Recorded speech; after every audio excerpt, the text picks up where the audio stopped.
Wycombe Wanderers Show. Welcome to the latest edition of the Wycombe Wanderers Show with Bob and myself. Very good evening to you. Thank you very much indeed for joining us, for having us on in a strange week, because we'll be reviewing a game on a Tuesday night, but not one on a Saturday. That's true. I don't think that's happened before, And the fact that we can almost say thank you to Colin for doing drive time as well, which will make no sense if you're listening on the podcast, but Colin has been keeping the desk warm for the last hour. Yeah, it might raise a smile, especially now you've explained it. Yes, indeed. So yes, we will be reviewing the victory against Burton Albion. But not talking about the game on Saturday. In fact, there wasn't one. No, Gareth was there watching some football, he said. Yes. He wasn't doing any DIY or anything. And we have a game, of course, this Saturday as well. 2 home games in a row. Burton on Tuesday, obviously, and now AFC Wimbledon are the visitors to Adams Park on Saturday, 3 o'clock. There's going to be various festive things going on, apparently. Yeah, no, sounds very good indeed. No fireworks, though. Oh, no. That's Boxing Day. Yes. Watch out for those if you're in the area. The wonder of Wycombe. Nice. We'll be hearing from the manager, Gareth Ainsworth. Also, you spoke to him this morning as well. I did, yeah. It was very interesting. He talks about what he thinks about the whole Wimbledon moving situation. He talks about David Wheeler being a Swiss Army knife. All will be revealed later in the show. Do you think he's got pet names for all his players? Yes, possibly. I think Swiss Army knife is probably the best one. Yeah, definitely. It's better than the Gibraltar Tevez. Absolutely. Oh, well, from Paul Messi. No, it was Messi, wasn't it? That was it. Yeah, that's right, yeah. Yeah, TJ. The Gibraltar Tevez. Yes. No, or was it? I can't remember now. I think you came up with that, or somebody else came up with that. Yeah. Either would be all right, though, wouldn't it? You can tell it's live this week, can't you? Yes, isn't it? What do you mean this week? Also, that's an in-joke as well. Also, we'll be hearing from Paul Foley, who's the head of the Wycombe Wanderers Sport and Education Trust, as the game we're talking about, the Burton encounter. The Burton encounter. Sounds like a 1940s film. Was allocated the Rainbow Laces match. More on that to come as well. We'll chat to John Bignall, who is he's been lots of things. He's followed the club since the 50s. I don't think his name is John Bignall either, but also that's what I wrote down. Is it? Yes. Oh, that's encouraging. Yes. But somehow I had a different name in my head for some reason. No, that was always bad, isn't it? Yeah, absolutely. Yes. He supported the club and followed the club since the 50s. He's also been the secretary. You were doubting yourself at the very vital moments. Absolutely, just back to and where you gave into that. And then committed. No, John Bignall is what I've got written down. He sounds really, really, really interesting because he was basically in charge of the reserve side under Martin O'Neill. And obviously that was quite an important thing, a position to be in, because of course way back when they used to have reserve sides, and that used to be your way for getting into the first team. Of course, we don't really have that quite so much in the same way anymore. Maybe because of the number of games, because we now have the development B team, whatever you want to call them, Sam Grace's boys, I think is the way that they're known now. But yes, so we will be speaking to John Bignall later on. That was close. Also, I'm very pleased to say that I've got that right, and also very pleased to be chatting this week about 3 points on a Tuesday night, which keeps us level with the leaders. What a fantastic display it was, particularly in the first half. We were all over Burton Albion, and well deserved our goals. Brandon Hanlon take a bowser because it was an absolutely fantastic goal after 16 minutes. And Gareth McCleary then getting a very well-deserved goal just before half-time, but really you had to watch it and you were probably thinking at half-time we should have probably been going in maybe 3, maybe even 4. That wouldn't have been too greedy, whereas 2-0 was probably the bare minimum that we deserved. Absolutely, and I guess I know it's easy to look at the league table, but if you look, how many different places we are in the table to them, you thought this would be a game for the taking quite well. Yeah, I mean, they are 10th. Before this game, they were, he says quickly doing the maths, they were 10 points behind us, but actually in a fairly congested League One. Then, as you're rightly saying, I think that's a bit of a leap, and really, yes, we should be looking to beat the sides like Burton Albion if we are serious about this, particularly if we're serious about this automatic promotion lark, then that's the sort of game that we should be winning. Obviously, it was slightly concerning in the second half that they did then come back into it. As Gareth has said and will be alluding to in a few moments, you very much expect a team to come back like that. You don't quite expect them to score the goal that they did, though, which was slightly bizarre, and it was as if time sort of slowed down. It was a slight Doctor Who type moment, and everybody watched the ball go in, and the only person who really thought that actually it was a goal was the referee. We'll hear the thoughts of the manager, Gareth Ainsworth, speaking to Phil after the game. Burton are always going to have a spell, especially after half-time, because I thought we were super dominant first half. Some of the best football we've played, and for a long ball side, we did quite well, I thought, and people keep thinking that, so that's great for me. And you watch some of the play in that first half, it was fantastic. I don't think we put one hopeful ball in the box. I thought they were all purposeful. I thought the chances were plenty. I was disappointed we didn't score more goals, if I'm honest. There's some good defending and some cracking saves from their keeper, but some of the stuff we've been working on in training really coming to fruition during the games. Half time we always knew that somebody like Jimmy, who I've got a lot of respect for, would get his team right up for it second half, and you're going to have that onslaught. All teams, no matter who you are, you're going to have these 10 minutes, 5 minutes, 10 minutes, and then it's about riding the storm, changing that momentum, trying to turn the tide, and we did that really well. I thought there was some fantastic defending, but also the running and the work rate of the two strikers just kept releasing us forward and kept getting us up the pitch. Gareth McCleary, Anis Mehmeti, you know what you're going to get from those players. They're very dangerous players. But then I thought that one of the pivotal points was the change when David Wheeler comes on and really shows up that midfield, which they were starting to dominate. But when Wheels came on, who is more of that aggressive physical player on a night like tonight, I thought he was outstanding as well. But now some real good performances. Chris Farino getting his league debut, really, really pleased for him. But he's got a wealth of experience right around him. Curtis Thompson, Jack Grimmett, Joe Jacobson, David Stockdale. I'd like to make my league debut with those four surrounding me. It was an awesome performance from him. But again, he'll be saying it's all about the team, and it is.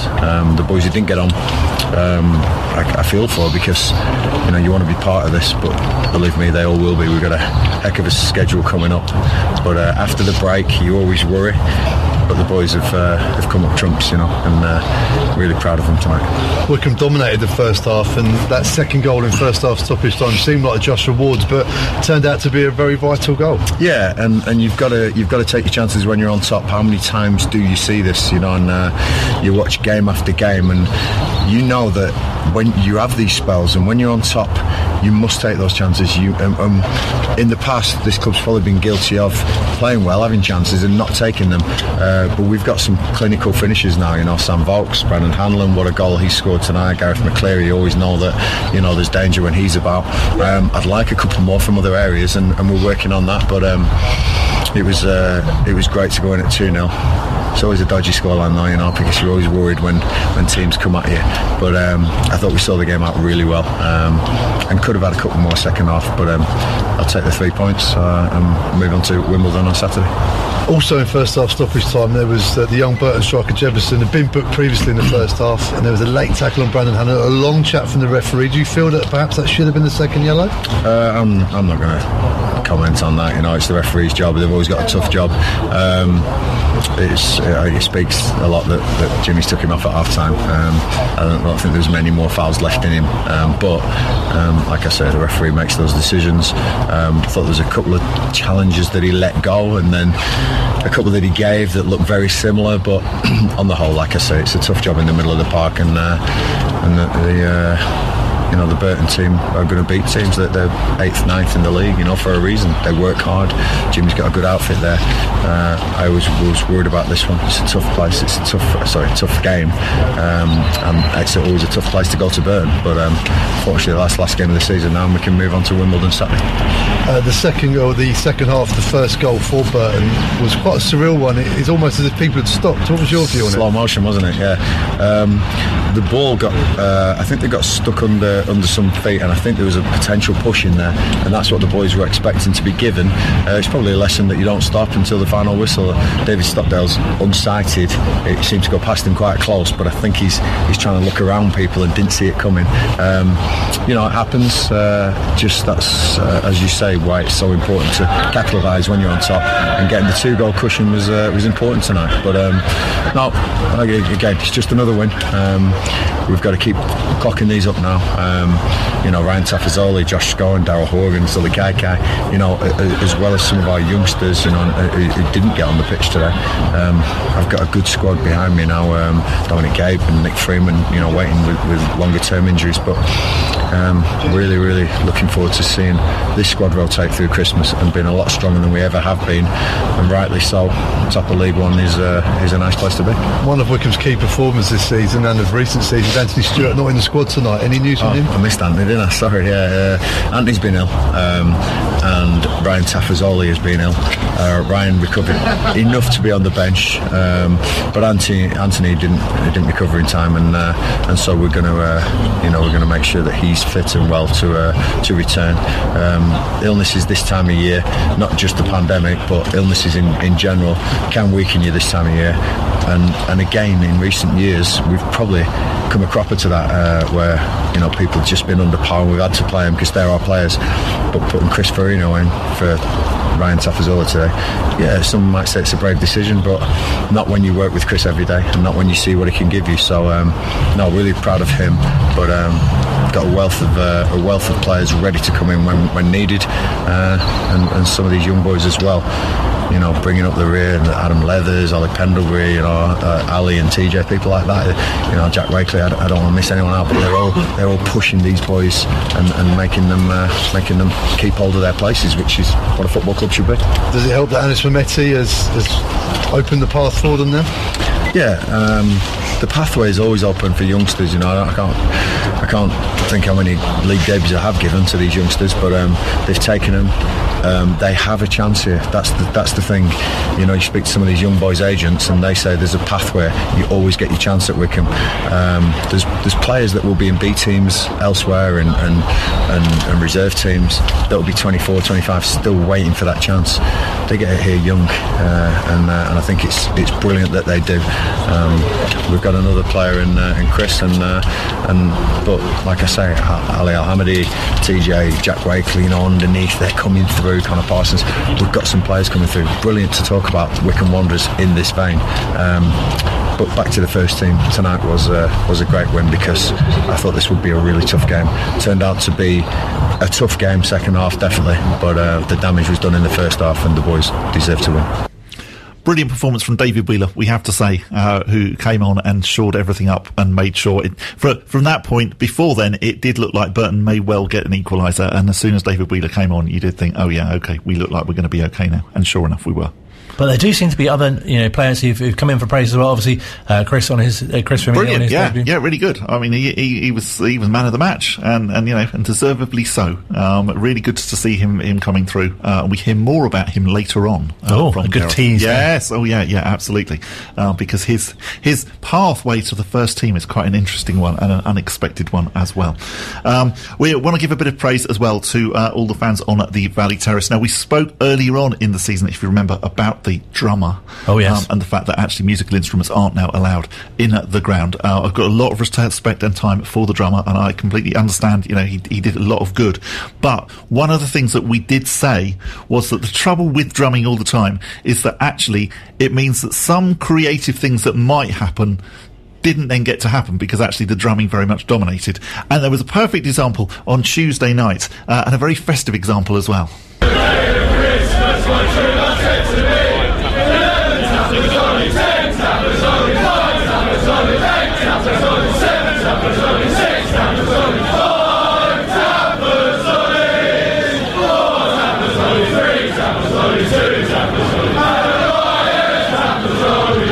Very creative in the writing room there for that one. Excellent. I particularly like the 5 Tapazolis, which they did very, very enthusiastically. Really, really enjoyed that. Can we have more of that, please? Particularly the 12 days of Ryan Tafazoli. That was brilliant. Something else which was significant about Tuesday, it was the Rainbow Laces game, and Wycombe Wanderers Sport and Education Trust head Paul Foley has been chatting to Alicia about the whole Rainbow Laces and Stonewall campaign. The Stonewall charity is a charity that seeks to further inclusion when it comes to LGBTQ plus community.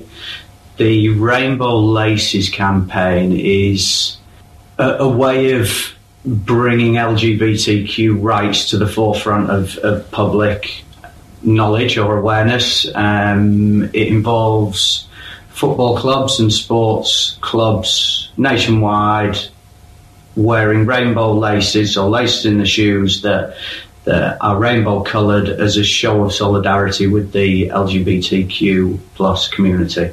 And why is the Rainbow Laces campaign necessary, do you think, in football? I think it's not just necessary in football. It's required throughout society. There are still people who have bigoted views when it comes to people's sexuality. Stonewall have done many surveys and a lot of research around the way that people from the LGBTQ plus community feel when it comes to participating and supporting in sports. 20% of fans still thought that some LGBTQ language, disparaging language, if it was said in a banterish way, was still acceptable, which clearly it shouldn't be. So I think there's still quite a way to go in order to make sure that people from the LGBTQ plus community feel welcome in sports. And what do you think clubs like Wycombe Wanderers and obviously the Community and Education Trust that we've got here, what do you think we should be doing as well as Rainbow Laces in the future to sort of keep furthering those goals? Yeah, I think it's all about showing that Wycombe Wanderers as a community club puts itself at the forefront of these sorts of discussions. I think that the more football clubs talk about these sorts of things, the more awareness is raised. I think when we're going out, our staff, our coaches, our teachers are going into schools and having these conversations around Rainbow Laces and LGBTQ plus rights, I think that can only help, and even if it just helps one person, then that's a step closer to being a more inclusive society as a whole. As a club, we've also got the All Quarters Club. Could you talk us through sort of what that is all about? Yeah, of course. So the All Quarters project is a fan learning and consultation project where the overall aim is to make the football club more engaging for traditionally underrepresented groups, those being people from the LGBTQ plus community, plus people from minority ethnicities, women and girls and people with disabilities. So what we're trying to do, and this is us as the charitable arm of the football club themselves, plus Wycombe Wanderers Trust, part owners of the football club, we're working together to hold monthly consultation and learning events where we're gaining fan feedback on ways that the football club could better engage and really be for everybody. So we've currently held 4 or 5 of the events, and we've got 6 or 7 still to go. Got some great feedback, and hopefully there'll be some changes that are implemented off the back of the feedback we've received. And again, overall aim being more people want to come down to the football club and enjoy a game on a Saturday and feel like the football club really is for them. Paul Foley from the Wycombe Wanderers Sport and Education Trust, speaking to the club and Alicia. Speaking to the club and Alicia. No, speaking to the club. Is your brain not working? Alicia. From the speaking club. to one of the club's media officials. Let's say that. Povey. Yeah, let's say that. Yeah, but really good to hear. And excellent. I really like what he said as well. Yeah, about, it is the club is for all. And yeah, really great that they've got on board with the Rainbow Laces campaign. Also, actually, a bit of a heads up, if you check out the club's social media, you'll see and hear, although mostly here, an interview with Tyrone, who's from the Chairboys LGBTQ+. There's been lots of good stuff this week. And he speaks very well about how inclusive the club is and the things that they do. They do. We are very lucky to have the club that we have in our town. Absolutely. I've said that. I know I say that every week. I'm very lucky, as John Bignall will say shortly, Indeed, to have the manager that we do. Yes, you've got his name right this time. Thank you. Not that you got it wrong the first time. I was going to say, I'll get it right. No, I just didn't have the faith in myself. And we will still be hearing from Gareth Ainsworth as well in the show about Swiss Army knives. And we'll update you on how Wycombe Wanderers women are doing too. Here at Wycombe Sound. Online, on Radio Player, and on 106.6 FM. This is Wycombe Sound. Still to come on this week's edition of the Wycombe Wanderers Show, Bob caught up with Wycombe manager Gareth Ainsworth a little earlier on today. There's also a contribution from Siri in the chat. Yes, there is. Have you left that bit in? Yeah. As I initially took that out, I just Gareth's voice suddenly changed, and I thought, what on earth is that? But he picked up perfectly from where Siri then picked up, if you see what I mean. So I thought it was him. Listen closely or you'll miss it. Okay. It's quite entertaining. Yeah. I enjoyed it. I thought it was worth leaving in. No, definitely. No, I'm pleased that you have left it. Especially now we flagged it up, because you might not have noticed it otherwise. But first, a big thank you to the Wycombe Wanderers Ex-Players Association for our regular slot. Would you call it a slot? Regular feature. Feature, that's better. Feature. This week we're chatting to John Bignall, a man who, among other things, has served on the Trust Board. He's also, as you'll hear, been the Secretary of the Capital League side, which essentially were the reserves. He was in charge of them when Martin O'Neill's time. But, as you'll hear, he's been associated with the club a lot longer than that. Yeah, well, my father used to go and watch Wycombe, and lots of the family, and I remember going at a very young age, but like a lot of children at the time, certainly my boys did the same, actually not taking a lot of interest in the football, rolling about on the banks behind the goal, that sort of thing. But my first major memory is watching the game that Wycombe played against the Ugandan FA 11, which was in August '56, so that's 65 years ago. And it was, they won 10-1. There were 7,500 people there, and it just blew your mind, really, for me as a young child, standing watching all these people, and the atmosphere was just electric. And that was, I think, the third game of the season. They'd already played some league matches, but, that sort of crowd was something that stuck with me. And, of course, because the game was recorded on Pathé News, it's something that I've been able to dip into over the years, and not many people get their first Wycombe game being televised, unless, of course, it's in the last 20 or 30 years or so when everything is televised. But, that was the start, really. And were there any sort of particular players from that era that particularly stood out? Yes, there was. I mean, Lem Worley to me was always my favourite, and of course he went through from the 50s right the way through almost into the 70s, and he finished at the end of '69. He was just a magical player, really. He could excite people. He could frustrate people, because he liked to beat people more than once. But, he was a very, very good player. But they had, at that time there were people like Paul Bates and Jack Tomlin and the centre-half Michael Wicks. I mean, the whole team were really very good players. And probably, obviously Len himself did play, as you know, because I know you've spoken to him, but he did play for Tottenham and Charlton, so they could have had a lot of them careers in pro football. But as was with a lot of amateur players at the time, they all had jobs, and they preferred to stay in the amateur game. And of course, such an interesting time during the 60s when the club had a committee and coaches who were overseen by the board members. The team was picked by committee. They used to meet on a Monday night, and they would pick their team and give it to the then coach, because we didn't have managers and it was coaches, and it did cause, I think in the days of Sid Can it worked, but I think in the 60s football was changing, and it did cause some problems. And I seem to remember a time when Barry Darby was manager that the committee wanted certain players to play and Barry Darby didn't want them, and I remember one time the team nearly went on strike over people being sort of forced into the team. And it was quite interesting, because I can think these days, if things are not going very well, it's always the manager that sort of gets the rocket from the supporters. But in those days, I can remember cries of "committee resign." So it was, it was a strange thing. But of course, Brian changed all that. It was the first thing he did when he arrived, and I think it was one of the things that he had to be agreed for him to take the job. So in those days you were just a supporter, you weren't actually sort of involved in the committee? No, I was very much a supporter. I don't think I missed a game in those days at all anywhere. I just loved it. It was, and it's interesting looking back.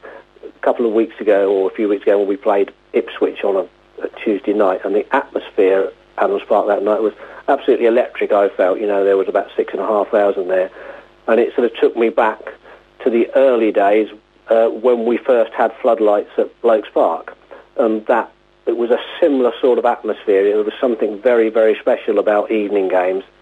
The atmosphere, it was just wonderful, sort of, walking up to the ground and being there. So yes, it's great. It's continued, and the atmosphere at games at Blokes Park was something very, very special. I think only people that could have experienced it would understand, really. But as I say, that Ipswich game a few weeks ago, everybody seemed to be up for it. Huge crowds and queues getting into the ground, and it was really great to be there. So then how did it become that you were involved in the club in an administrative level? Well, that really happened in the 90s. It was the first season that the club were in the Football League, and they needed a secretary to look after the Capital League team, which at that time, a bit like the development squad today, it was the reserve team, but they played in a league then, and it was we'd only just gone full-time pro, so they didn't have enough players to put out two teams of the full-time pro, so they would draft in people on trial lists for most league games, so it was a mixture of trialists and people coming back from injury, that sort of thing. There was a league game which would have consist of teams like Colchester and Leyton Orient, but Woking and some of the older teams that we played back in the amateur days. So that was pretty interesting. So I got to do the admin for that and go with the team to all of their games home and away. And that was quite an interesting time. Of course, Martin O'Neill being the manager was a great guy to work alongside, and some great times really. I remember one particular when Simon Garner joined Wycombe. I believe he's still the leading Blackburn scorer of all time, but he joined us from West Brom, having played against us in an FA Cup game, and so he was a big signing. But I remember introducing myself to him and saying, "Look, I help look after the Capital League team, which is in fact the reserve team. So I don't think you'll be seeing much of me." And he said, "Well, I sincerely hope not." But the adjective he used was slightly stronger than sincerely, if you get my meaning. He certainly didn't want to be playing in the reserves. I think he did have a couple of games, actually. But we had some interesting players actually play in that time, because it's people that we thought might get in the team and were coming to the end of their careers. I mean, Kenny Sampson, the England fullback, played a game. So, that was it. So I got involved during then and, stayed helping the club secretaries on match days, and so it was a very enjoyable time, really. As you say, you must have seen some sort of great talent in the reserves who are perhaps just coming through as well. Yeah, I mean, one of the players I think now when I watch TV at the moment, Graham Potter, the Brighton manager, played a few games. He signed. He actually had, I think, about 4 games in the first team, but he played in the Capital League for us then, and sometimes we had a really strong side. I remember us going to Cambridge one day with pretty much a full side with Dave Carroll and Steve Guppy and all those people playing. Steve Thompson, I think we won about 6-1. So, it was certainly an interesting time. And, of course, the club was progressing all the time, really. Of course, that first season in the league, we ended up at Wembley, the first team, playing Preston in the playoff final. It must have been such an exciting feeling as well. As you say, such a special time and the progress the club was making to have such a behind-the-scenes role. Well, that's right. I mean, one of the things that struck me actually about that season was, I mean, way back in the I think it was about 1960, Frank Adams, who, as you know, was the benefactor of Blokes Park, opened a new sports shop in the new Murray's department store in Wycombe. And I, along with hundreds of other sort of schoolboys at the time, lined up out into White Hart Street to get the autograph of Tom Finney, who was the English international who was opening the store. I still got it somewhere, that autograph. But the day at Wembley when we beat them in the playoff final, when we beat Preston, being part of the Wycombe party, I met Tom Finney before the game, and after the game he was one of the first people to sort of congratulate me on Wycombe's success, and I sort of thought, well, this is amazing really, come from sort of queuing up to get my autograph to now being with this guy here, in the great halls of Wembley. So it was, marvellous times really. Oh, it's fantastic to sort of hear those stories, and also for you to have that sort of memory to sort of have as well. Yeah, absolutely, yeah. And I mean, I was lucky enough in my sort of teenage years to have a couple of really good friends that played for Wycombe. So I would go and watch them and go to various functions with them, and so I sort of became part of Wycombe really from a very early age, and got to know quite lots of players who, in fact, I still know a lot of them now from those days, because as you know, the Ex-Players Association is very strong, and so it's great really to be involved with that as well, with the guys that I used to go and watch all those years ago. I was going to say, it must have been great, the sort of relationships you had with the players at the time, as you say, but also the players that you'd have watched as well. Yeah, absolutely. I mean, I think one of the things that comes through with Wycombe, and the people that you've spoken to on your show, they all really say the same thing, that there's this something special. It's a special atmosphere, and when you played for Wycombe, the people that have been there over the years have something about them. So nowadays, mixing with players from all different eras, they all mix really well together. But they're nice people, and I think it says a lot about the club and the people that have run it over the years, way back into the 50s, right the way through to the present day. I'm sure everyone doesn't they say that their club's special, but it does feel, as you say, from the ex-players that we've spoken to, and many people associated with the club, that Wycombe is something that's quite, I guess, sort of difficult to sort of sum up in what's special about it. I think it's intangible, really, Colin. But I think you could put a lot of it down to the managers, really, over the years. Sid Can, Brian Lee, Martin O'Neill, and through to Gareth, getting the right people there as players. They're not just good footballers. They've got the right character and that sort of thing, and it makes such a difference to the team ethic. And as I say, I've seen it down the years, and it's still prevalent today, absolutely. Obviously, the style of football's changed dramatically, but, I mentioned Glenn Worley, and there was also, of course, back in that time, you had Tony Horseman, local lad, scoring all those goals, and then through to, in the 70s, Brian Lee's team, which won the league 4 times out in 5 seasons. People like Larry Pritchard, who was probably one of the best amateur footballers around at that time. And into the 80s, we had Noel Ashford, who was also an exceptionally good player. Then into Martin's time, David Carroll and Guppy and Steve Thompson. So, and then you got the present group of players and some really exciting players. Yeah, I mean, absolutely, it's great. I mean, it's like everything else in football. You can't win everything, and you can't win all the time. But there's been far more ups than downs, I have to say. And you must be especially pleased to be able to observe the club from such a span, if you like, from the 50s right up to today's successful side being in the Championship last season.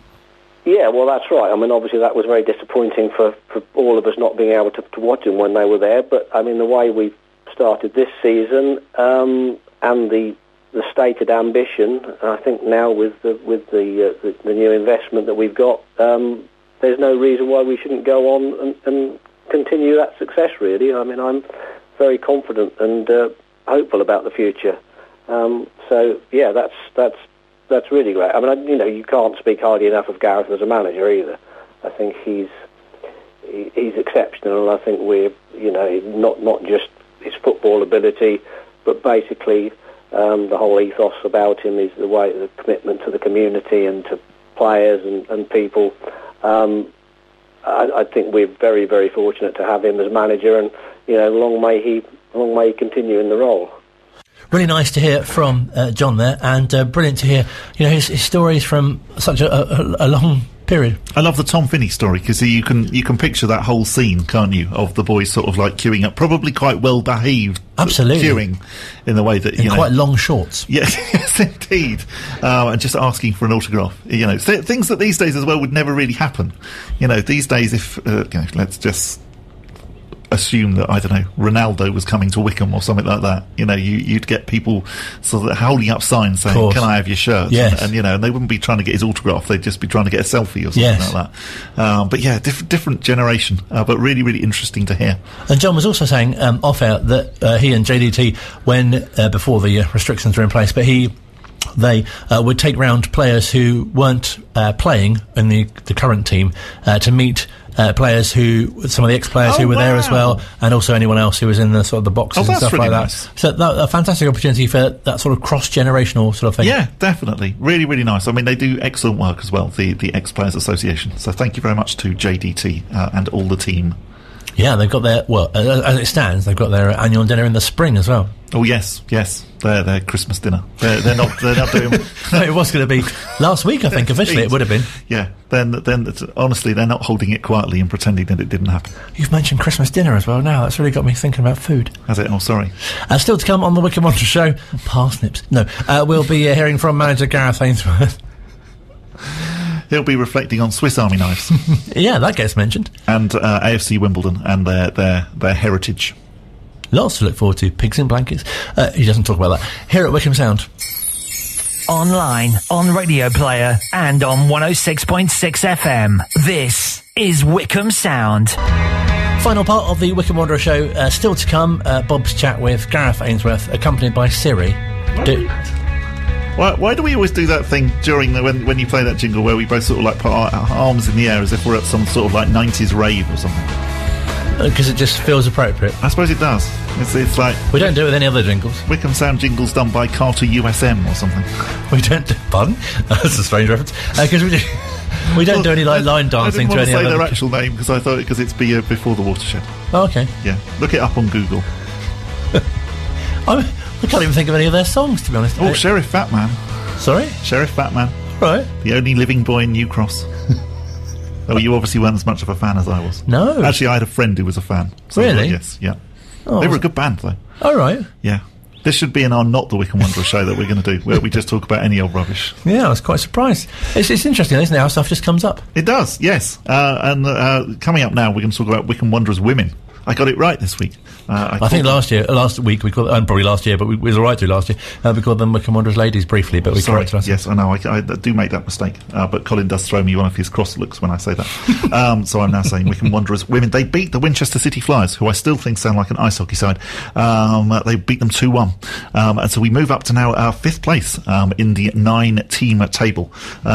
We currently have 10 points from 9 games, so things definitely looking up for Wycombe Wanderers women, and they have a cup game at this coming Sunday, so they will be travelling to Abingdon United in the, I believe it is the Southern Region Women's League Cup. Fantastic. All the best to Dave Ward and the team as they continue their season, hopefully uninterrupted this season as well. If you get the chance, do get along to Spring Lane to go and see them. They definitely don't need Plan B coming along and disrupting them again. What, the rapper? Not him, no. Get the music references in this week. You lose me with rap, sorry. Well, no, I can't pretend to be an aficionado, but I just happen to know that Plan B is... I'm impressed. You probably know more about Carter USM than me. I do, yes, yeah. 30-something. Is that how old he is? 1992, the Love album, and other albums are available, but those are the best two. So yes, I spoke to Gareth Ainsworth earlier on today, and it was very entertaining because he talks about the heritage of Wimbledon briefly, but even so, it's interesting to know whereabouts he lies on the what you think about franchising in football, and very much his opinion is the right on the right side. I'm not just saying this because you're here. I suppose I'm a bit. But it's a really good chat. Yes, yeah, I enjoyed it. It was good this morning. I think we went on for about 12 minutes, and and it felt only like about 3 or 4. Well, we get to listen. People think that when they listen back to it. Feels like a lot longer. No. So we're looking ahead to AFC Wimbledon.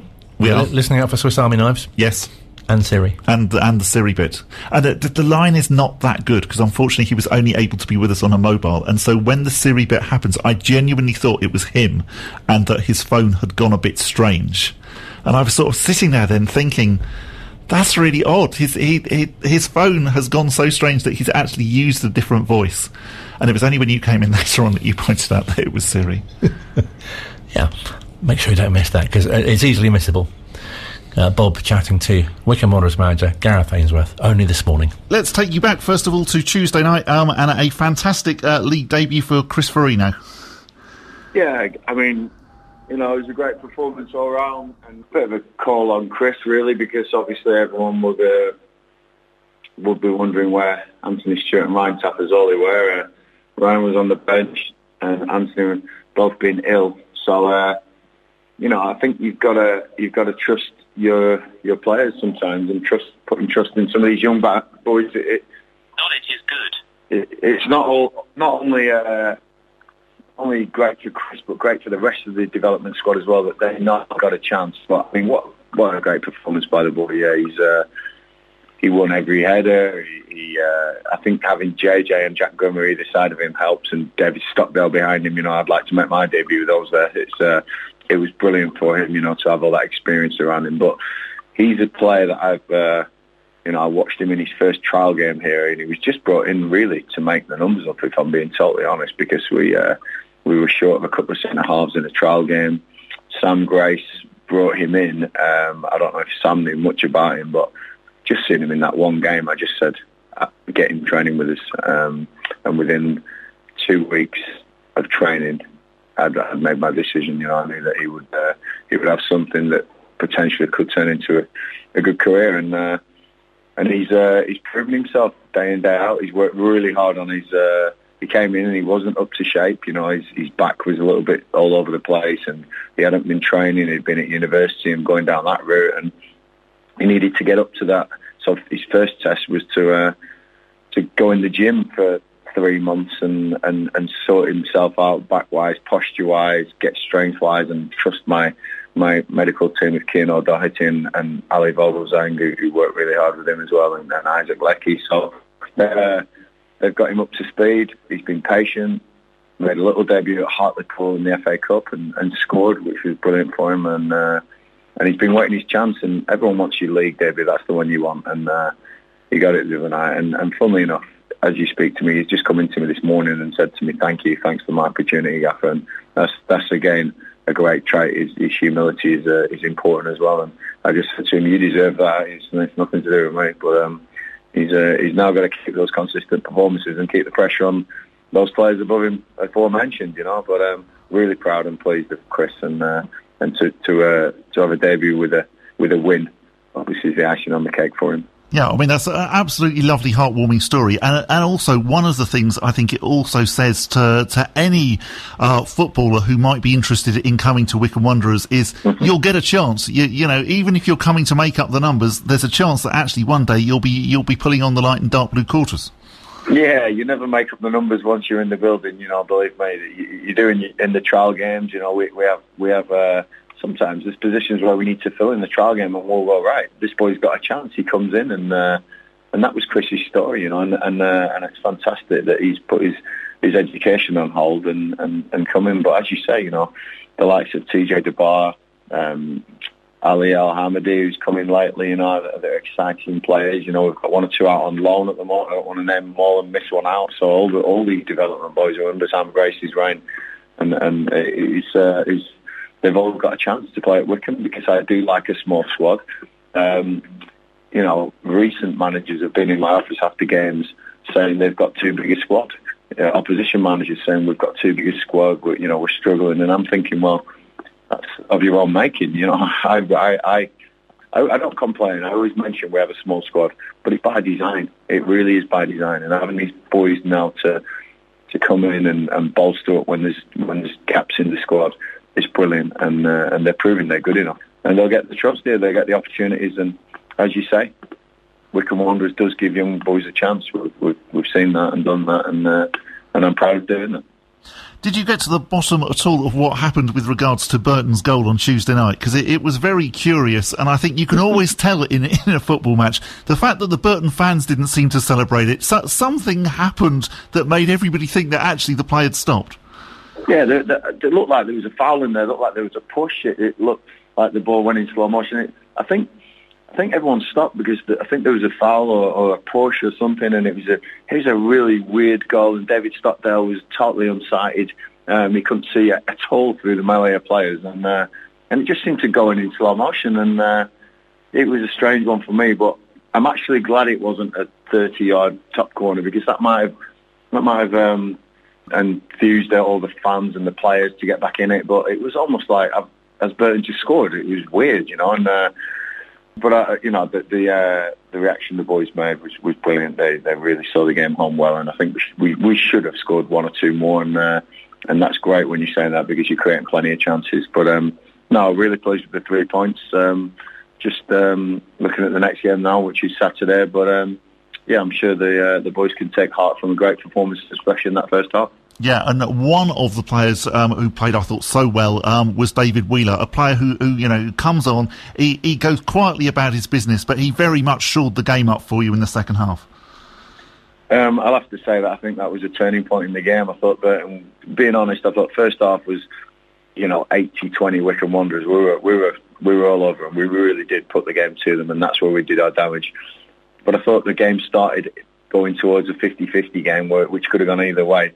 And once David Wheeler came on, I thought the game changed right in our favour again. I thought we then went back to the percentages that we were getting in the first half. That is just the mark of that man. He's unbelievable, and he won't mind you telling you this, but it was a really tough decision to leave Dave out, and it wasn't leaving him out. It was starting him on the bench, as old managers say, because he was absolutely phenomenal at Sheffield Wednesday. At Plymouth, he really was brilliant. And it's, as a manager, you have to make these decisions sometimes for the good of the team and the system you want to play. And I thought playing Aniff and Gareth together would have really opened Burton up, and it did. It really did. And Dave said to me, he said, "Gaffer," he said, "This is your decision." He said, "This is before the game, a couple of days before." He said, "I will back you. Whatever you decide, Gaffer. And if we win 5-0, he said, I'll be the happiest man. Even if we don't win," he said, "I'll back you." He said, "Because of what you've done." And to have someone like that in your dressing room, we actually call him the Swiss Army knife, because he absolutely will fit in anywhere and do a job as good as anyone. There's probably a corkscrew and a nail file in there somewhere as well, like the Swiss Army knives, but he's unbelievable, honestly. He really is. He's a top guy. He's very intelligent. He leads the dressing room as well.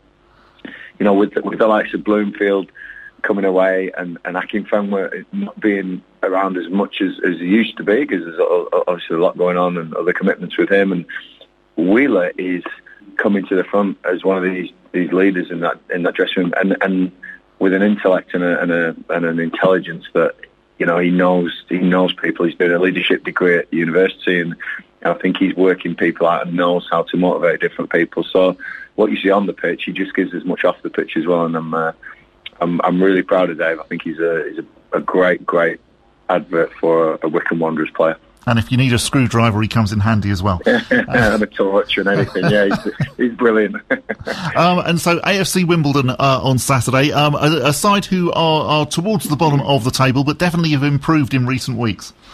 Yeah, and if I'm honest, one of our bogey-ish sides, can I say? Because we always, I've got a connection there. Obviously, I played for Wimbledon, and that Wimbledon's the Wimbledon for me. That one that's coming on Saturday. That they have the history of the true Wimbledon for me, and that is going to be a tough game. They're a very good side when they're on their game, and they play a real good style of football. They've got some young boys, some energy. They've got some big men up front as well that they can go into with Presley and Palmer, and so they've got a bit of everything. And also they've got Robbo's a new manager where he's trying to put his stamp down, and he's done fantastically well last season and this season. A lot of respect for that club from what they've been through and where they've come from, and and obviously I played for that club as well. So I'm hoping we can get one over on them because they have been a tough side against us in recent years. You know, we go there and it's always tough. Well, we haven't been to Parliament, and we can't wait to get back there. Never played there as a player for them, but it'd be awesome to see that place. I've been there scouting a couple of times, but Kingstonian, it was always tough. It was always a tough ground to go to and visit. So I'm hoping that Adams Park can be a tough ground for them to visit on Saturday, because they really have given us good games in this competition, this football league over the years, and looking forward to it. But we'll be well prepared as well. And as we enter then the crazy Christmas period, I mean, it's not too bad yet, because obviously you've then got the week until the Bolton game, but after that it gets pretty crazy. But brilliant that we are still currently, level on points at the top with Rotherham and Wigan. Annoying that Wigan got the last minute goal last night. Everyone's annoyed as me, when you say you don't look at other results. Of course you do, and that was one we were hoping Shrewsbury would hang on for, but they're good sides, they're very good sides. Rotherham and Wigan, both very good sides. Sunderland coming on our tails as well, and then you look at the six behind them, with you Portsmouth, you Oxford, you MK Dons up there, so we've got great company around us. I'm looking forward to seeing what we can do over the Christmas period, as you say. Again, historically, we've always sort of struggled a little bit, but this season just feels different. It feels like we have the right squad, the right timing, the right ages of the squad, the development boys coming through. We had that little break last week. I don't think the schedule's as mental this year as it ever is. The teams we've played so far away from home, I think we've played a lot of the big teams away from home. So I think there's a lot of things in our favour, but we just have to stay consistent, stay driven, stay focused, and more importantly, stay fit, because I know that if I've got my best 17, 18 players, they will be a match for absolutely anyone in this league. Really interesting to hear that Gareth thinks that this season feels special. Yes. And interesting about 17 or 18. Yes, it's great that we've now got a squad rather than a team, but he doesn't want too bigger of a squad. He likes a small squad. He doesn't want sort of bingo numbers like we've seen in some of the Pizza Cup games. No, some very big numbers on the backs of shirts. Yes, indeed, where you think, how have you got number 90 on you? Also interesting about David Wheeler. Very. Yes. Which bit of a Swiss Army knife would you be, I wonder, Mr. Besley? That's a very good question. I'd say possibly the magnifying glass. Some of them do have magnifying glasses. Oh, okay. All right, okay. Possibly. I think I'd be the pen. Uh-huh. Do you get a pen? Yeah, sometimes you get a little pen. Oh, yeah, advanced, very advanced. Yeah. Also, taking from that interview, really nice. Obviously, you mentioned David Wheeler. He said he would back him, even if they lost, which is really nice. Wasn't that great? That was a really, really nice bit. Nice to hear. Not a huge surprise. We've heard so much. He's such an intelligent, emotionally intelligent bloke, David Wheeler, isn't he? He really is another one of those generals in the side. Quiet general, but really, really important cog in the wheel of Wycombe Wanderers. And great to hear that actually, he completely understands if he's not in the team, and he still wants them to go and win 5-0. And even someone like Chris Farino as well, thanking the manager for giving his lead debut. That's lovely. That was lovely and fascinating as well. That actually he was brought in basically to make up the numbers, and you think, goodness me, there's hope for us all. Maybe not you and I, Colin, but not quite all. But you know what I mean. No, definitely. Actually, if you're contacted and they say, come along and we want you to play in a trial match, well, you never know. And John Bignall as well, touching on it earlier on, and something you've said many times as well, how lucky we are to have the manager. I know at one point earlier this week there was speculation being linked. Once again, Preston, goodness me, they get through their managers, don't they? Stop getting rid of your manager, but it's all right, they've already appointed the Plymouth Argyle manager, which is a bit of a surprise. Yeah. Because he hasn't been there that long, has he? Well, and also it's one of those. There's a possibility that actually next season you could have swapped round and Plymouth might be in the Championship, Preston might be in League One. Yeah. Why on earth do that? Also a surprise that Ipswich got rid of their manager. I know that after they'd beaten us 4-1, they'd had a dip, but even so, you didn't see that coming back in November, did you? After the 4-1, where it felt like, oh goodness me, Ipswich might be promotion contenders, and now they've got rid of their manager. So AFC Wimbledon next, and as you touched on, there's a busy period coming up. There is, yes, and Bolton Wanderers is the next game after AFC Wimbledon.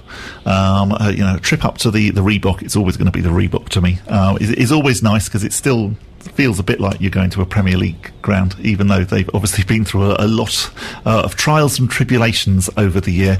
But very much also a game that we need to win. Again, if we're serious about this promotion lark, then we need to be beating AFC Wimbledon and performing very well against Bolton Wanderers as well before that busy Christmas period really does kick in, when we're then playing on Boxing Day and then got a big game away to Ipswich Town on Wednesday the 29th of December.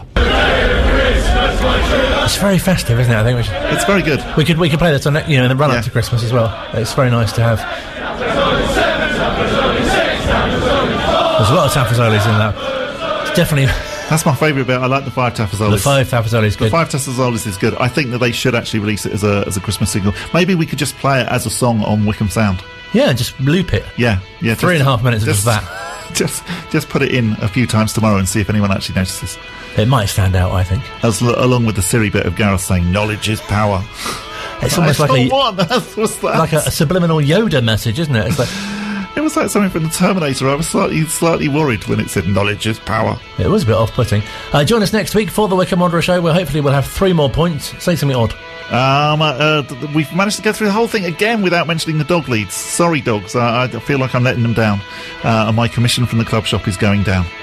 Especially if they're up to Christmas. It's important to mention stuff like that. 5 Tafazzolis.